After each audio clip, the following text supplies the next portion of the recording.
Hi, it's Penny here, and I'm here to wrap up all the things that I read in August. I think I read 13 things, although 2 of those I DNF'd and 2 of them were just kind of graphic novels for kids. And I think as well we had quite a mix of like books I loved and books that were somewhat disappointing. But as usual, I will do this book battle style, which means I pair up all the books and I battle them against each other until we come up with the best book of the month. So firstly though, I am actually going to do a DNF book battle, and neither of these are going to go forward because like if I've DNF'd something, there's no way it was the best book of the month, right? So this battle will be The Grace of Kings by Ken Liu up against The Shadow of the Wind by Carlos Ruiz Zafón. So starting with The Grace of Kings. This is much hyped by a lot of people as like a Chinese mythology or Chinese history inspired epic fantasy. And I think a lot of people really like the influence of Chinese history on this as well as the epicness of it. I can't really say because I didn't get that far. I got about 14% of the way into this, which was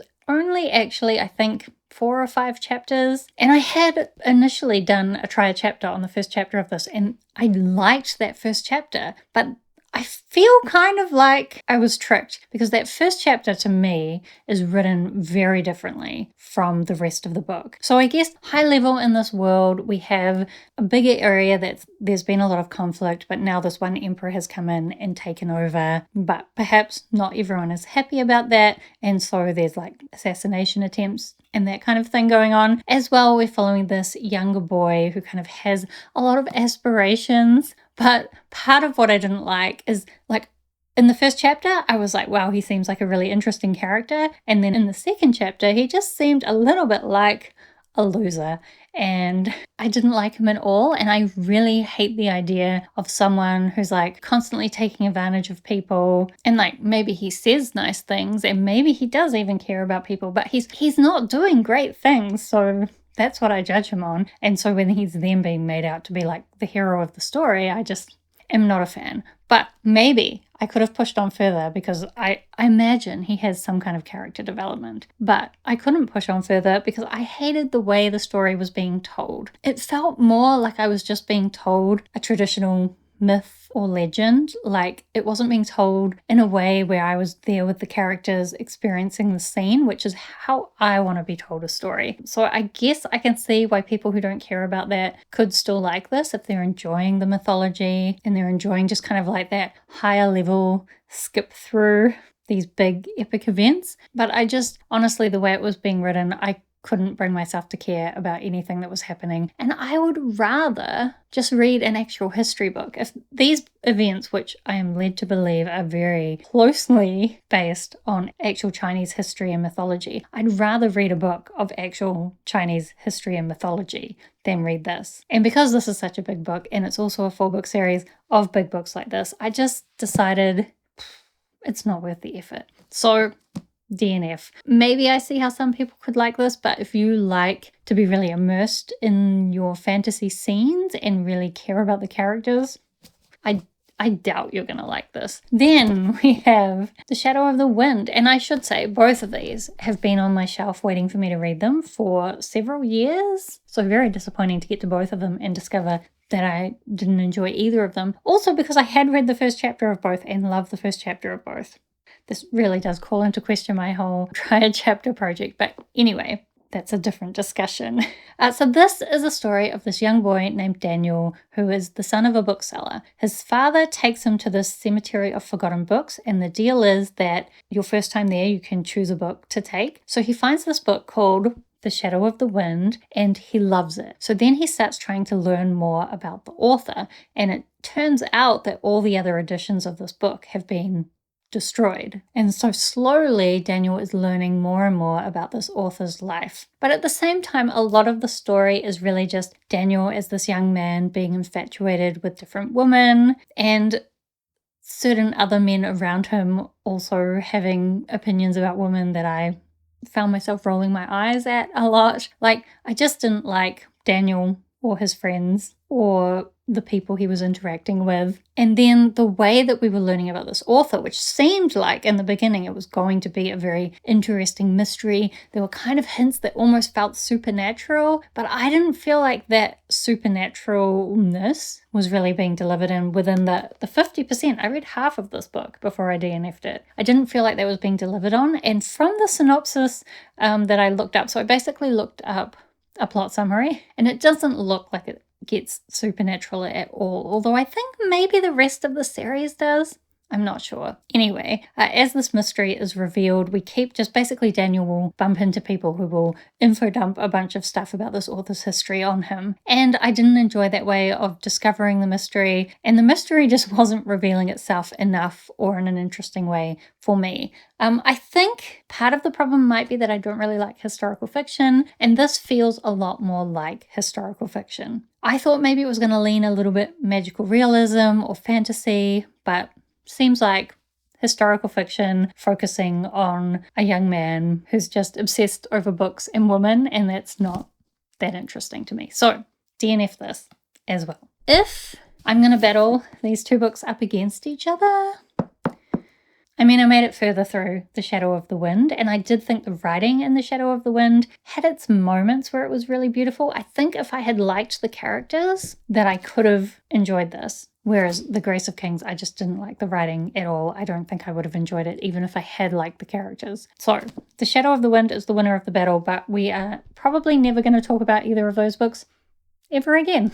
Okay, next let's do a fantasy battle. So we have Vita Nostra by Marina and Sergey Dyachenko up against The Spear Cuts Through Water by Simon Jimenez, up against Age of Legend by Michael J. Sullivan. So first up, Vita Nostra. This was my third time reading this, so that's a hint that I really loved it. In this story, we are following this girl named Sasha, and she's on holiday with her mother when she runs into this man who starts giving her these strange tasks. And as she does these tasks, she will vomit up these coins, which eventually she's able to use to pay her way into the Institute of Special Technologies, which isn't a school she particularly wants to go to, but basically this man forces her to go. And when she gets there, they're learning all these very strange, abstract things. And to be honest, I think on this third read, I maybe understood it, but on the previous two, I definitely struggled with elements of it. Like, I remember the first time I read it, the very ending, I went back and reread it again because I was like, what? And then I looked up people's theories about what happened at the end. Whereas this third time I read the ending and I could see everything coming. I could see how it was all going to come together, and I loved it. It's so strange, but it's also just this story of this young woman at kind of university level, getting to know herself while also being obsessed with her studies, that has like a very physical effect on her. It's a weird book, but I love it. And I'm super excited. I'm going to read the second book in September, and then I'll be ready to read the newly translated third book that's just come out. Then I also read The Spear Cuts Through Water by Simon Jimenez. So this is another very well-loved book. Actually, I think every book I've talked about in this video so far is very well-loved, but obviously the first two I didn't love.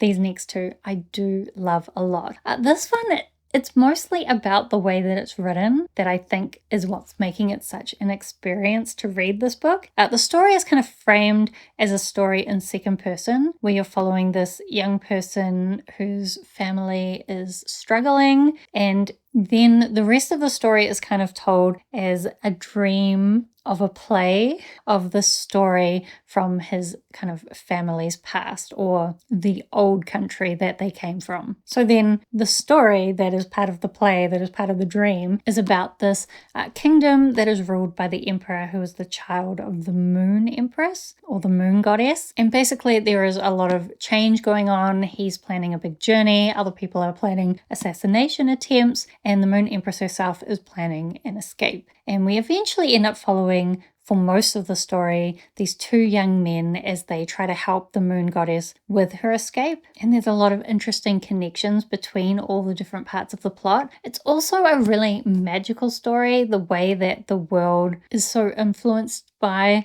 the gods of the world, and sometimes it can be quite dark as well. But I really loved the way this was told, but also a lot of the ideas in here. I will admit There were some bits that dragged a bit, and just because of the writing style, it sometimes was a little bit hard to feel connected to the main characters. And then I did find the very ending a little bit disappointing in that I thought it was going to come together in some kind of much more epic way, whereas instead it was I don't know, almost more traditional, which is a weird word to be using in relation to this book because it's written in such a non-traditional way, but at the same time it is very founded in like traditional oral storytelling. So it's quite an interesting mix actually of non-traditional and traditional at the same time. I really liked it, and I think if you like weird constructions of stories or stories being told in a unique way, then you could really love this. Then lastly for this battle we have Age of Legend, which is the fourth book in the Legend of the First Empire series by Michael J. Sullivan, which is part of his bigger Rainsford series that I've been working my way through. So I will admit this particular book to me felt a lot like setup for the next book, but that's not to say I didn't enjoy it.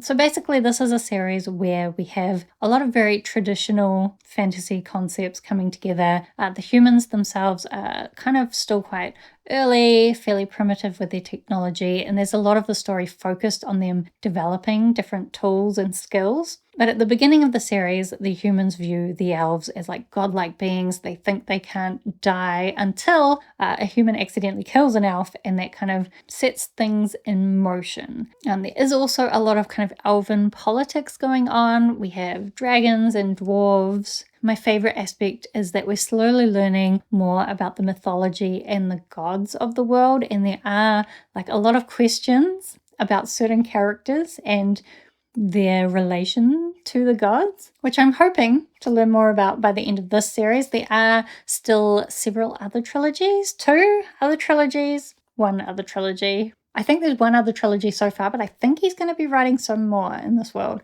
So I expect there's still a lot more answers for me to get in this world, and I'm looking forward to getting it. Because even though I wouldn't necessarily say that these books are like mind-blowing, I think if you like fantasy, these are very comfortable, familiar reads. And there's definitely a lot of characters in the series that I think you can't help but become attached to. So if I'm putting these three books up against each other, I do think... Actually, I should take Vita Nostra away first because the rule is that rereads can't win the battle. So we'll take that out, even though honestly, on this reread, I started thinking that maybe Vita Nostra is my most favorite book ever. But anyway, we'll take it away from the battle. And then I think if we're comparing Age of Legends to The Spear Cuts Through Water, The Spear Cuts Through Water has to win just because it was so much more unique. As I said, Age of Legends feels very, very comfortable, and it's like a very solid fantasy story, but not mind-blowing. Whereas this, I think just the way that the story is told, even if it didn't quite pull off a mind-blowing ending, I think the journey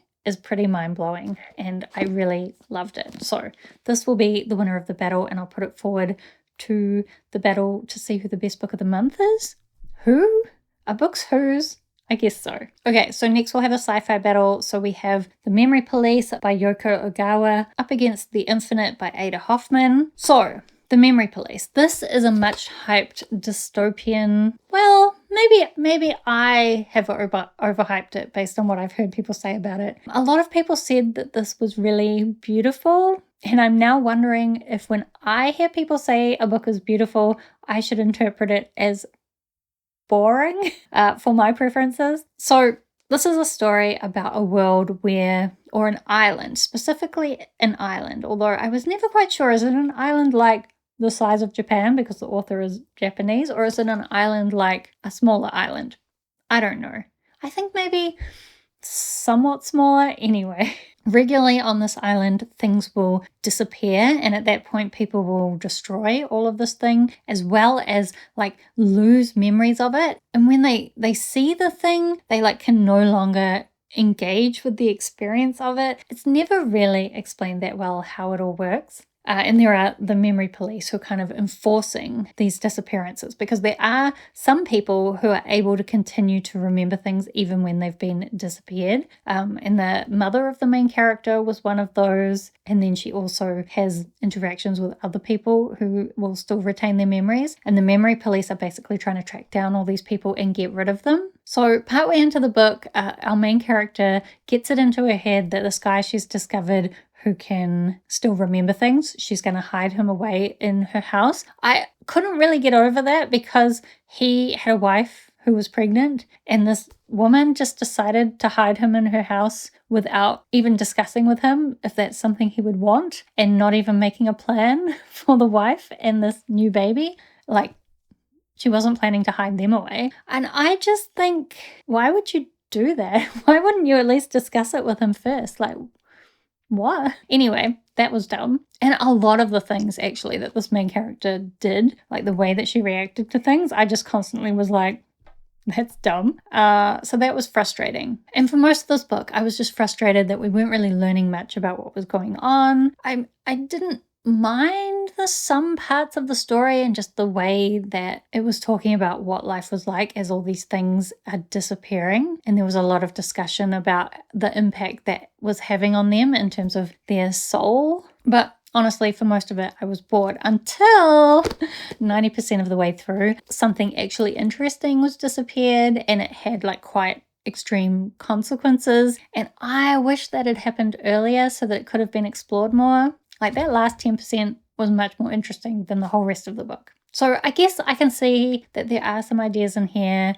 and I can see why maybe people would like it. But just, I think, don't go into this thinking that you're going to get a lot of explanation about the disappearances, or even that much like practical stuff about what happens when things disappear. It's much more like meandering and slow, and I guess kind of quite internally focused. Anyway, it was fine, but mostly I was bored.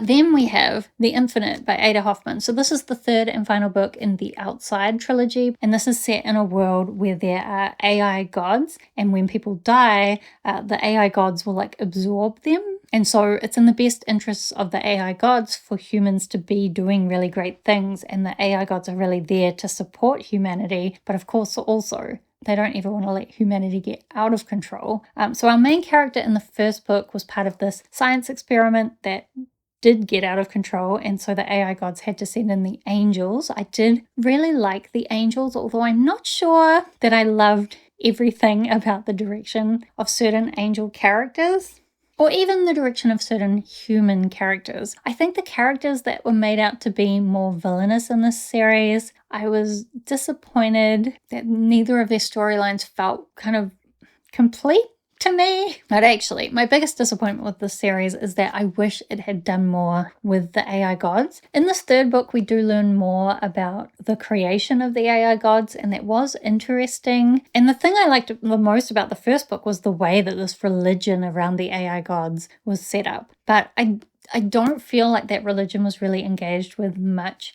in the later two books in the trilogy. Instead, it was more a story of activism and heroism, with a lot of our main characters, or our heroes of the story, being quite traumatized from earlier events and also like quite neurodivergent. I did like the representation of that and the exploration of like how to find your own way to be a hero. Like, actually, so far in this review, I've been pretty negative about this book, but I actually really liked it. I just think I was hoping for it to be something else. So if you want a story about activism and neurodivergence, then I think you could still really like this. And I did like it. I just wanted it to do a little bit more. So if I am putting these two books up against each other, I am going to take away the memory police because it was much more boring, and I'm going to pick The Infinite to go through to the next round. I will say sometimes I think the writing in this was also written in a way where it could come across as quite boring. I think for both of these, they're much more focused on the internal experience of the characters. But for this, I was much less interested in the characters, whereas this one, the characters were very interesting, and a lot of the challenges that our characters were spending a lot of this book just thinking through those challenges were interesting challenges to think about.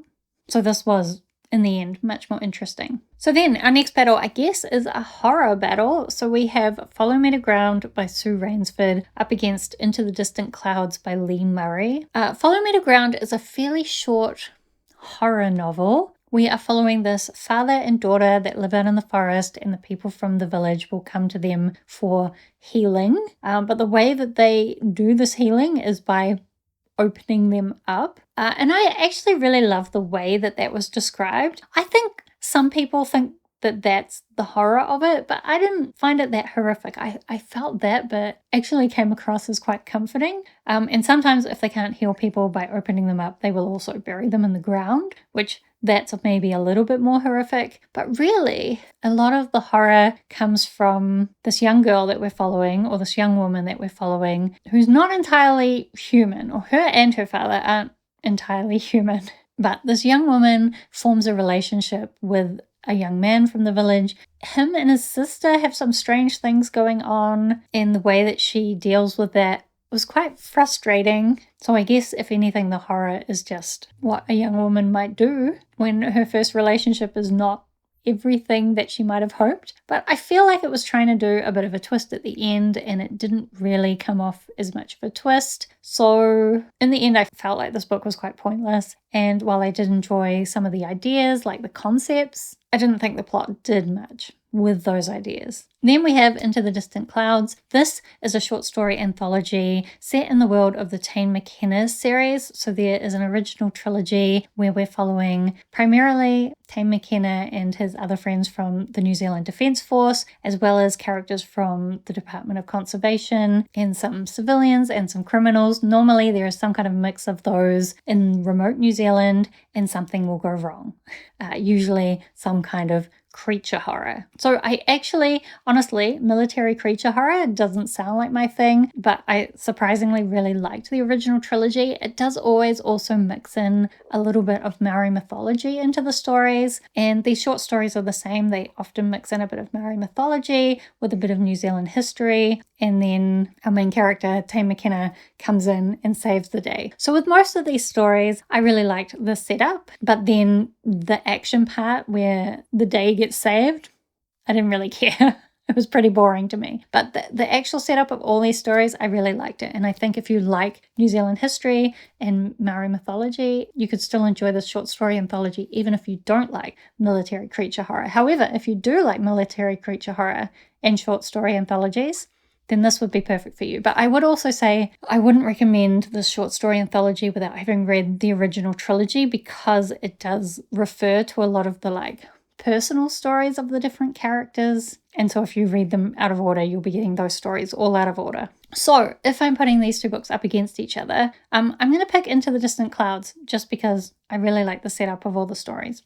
And I felt like it was much clearer what the point of those short stories was, as opposed to Follow Me to Ground, where I still don't know what the point was. So Into the Distant Clouds will go through to the next round. Then before I get to my graphic novels, I've got one more book battle. So we have Wrong Place, Wrong Time by Gillian McAllister up against Once Upon a River by Diane Setterfield. So Wrong Place, Wrong Time. I picked this up because I was told it was a thriller with a time loop, twisty time element, and I'm always a fan of twisty time things. I don't know that this did much twisty stuff with the time element, but it was still interesting. So basically we're following this woman whose son has just turned 18, and she's waiting for him to come home one night, and then she sees him on the street and he stabs this guy and kills him. And she's like, what?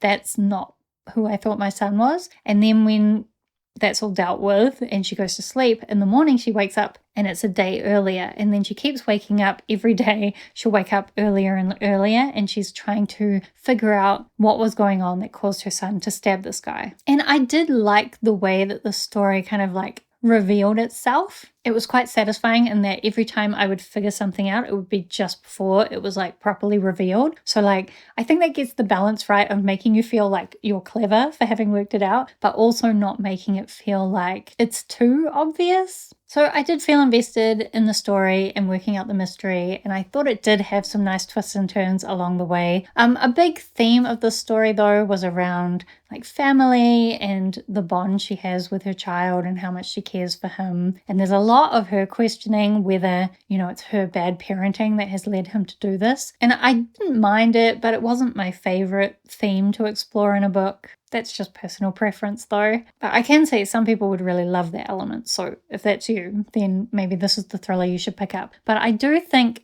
it's quite hard, for me at least, to find a thriller that I really love. This wasn't necessarily one that I loved, but I do think it was pretty good. Although actually the very ending was a little bit cheesy for me. And the very, very ending, I don't know. Like, was that trying to set up for a sequel or what?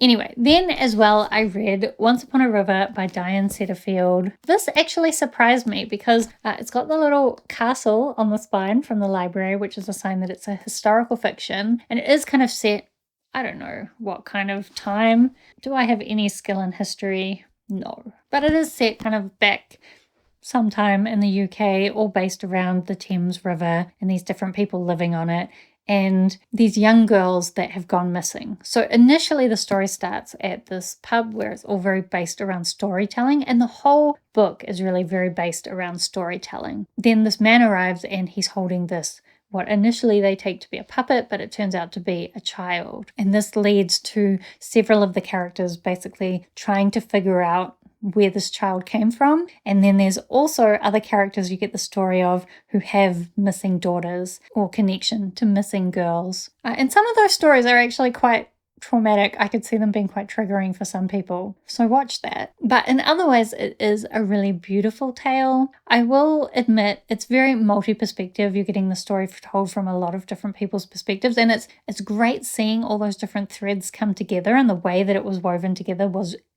actually really well done. It's another one where I feel like you're figuring things out just before they're getting revealed, so it's very satisfying.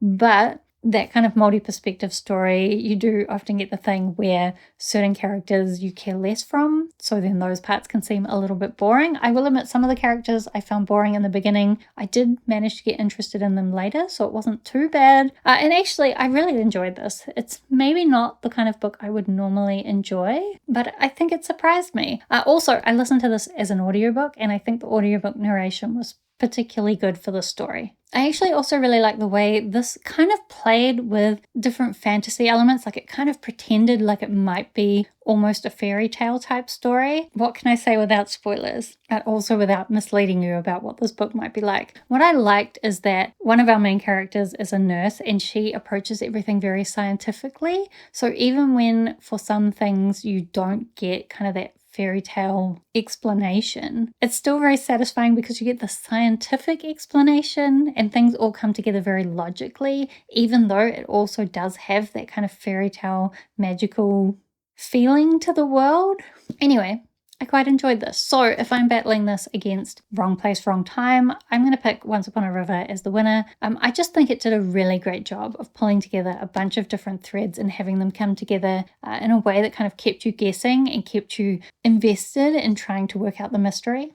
Then for the graphic novel battle, we have Karen's Ghost by D.K. Yingst up against Cucumber Quest, The Doughnut Kingdom by Digi. Okay, so Karen's Ghost is the latest in the Babysitter's Club Little Sister graphic novel adaptations. So my favorite series when I was a young child was the Babysitter's Club, about these young girls in a babysitter's club, and then the Babysitter's Club Little Sister books cover one of those babysitters' little sisters. And then lately they've been adapting all of those books into graphic novels. Now there are hundreds of books in the original series, so I don't know how long they're going to go with this, but they're like 8 books in or something for the Karen Little Sister books.